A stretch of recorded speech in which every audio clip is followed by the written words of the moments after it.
ไป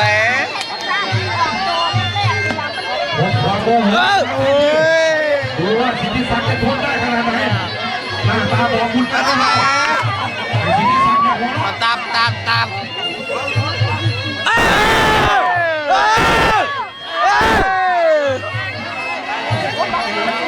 มึงมองไปเ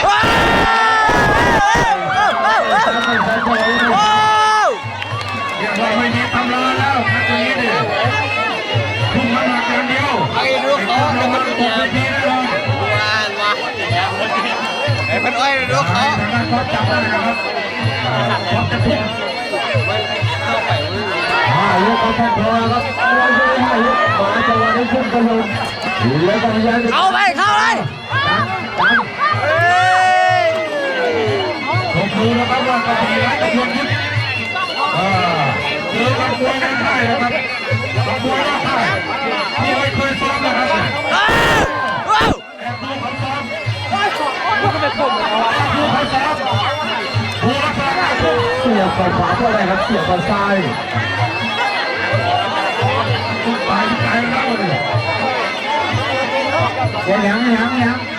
ผมไม่ให้เลยผมว่าตัดลุกโอ้ก็ให้เลย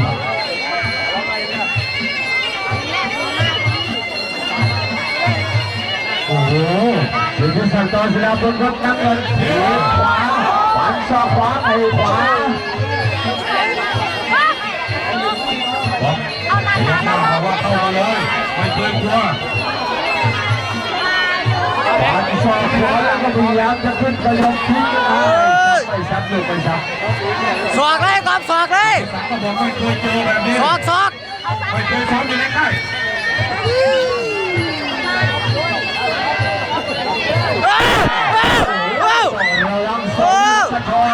เอาอีกสอกเลยจะเป็นครั้งแรกหรือเปล่านะครับที่นักมวยที่ขึ้นเวทีครั้งแรกครับย่างออกนะตลาดย่างออกนะออกเดินเข้าหานะครับหน้าตานี่สอกเลยเสียมาตัวไปขวาได้ที่สักครั้งได้รับไปผมต่อยได้ต่อไปเลยแลมโบอีสานนะครับแลมโบอีสานผมไม่กลัวคุกโอ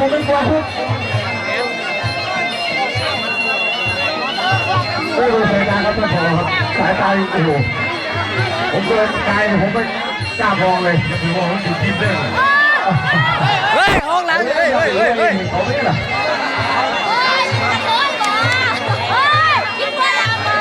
ที่สักต้องเข้าไปขอโทษนะครับขอโทษกันครับในการบ้านครับ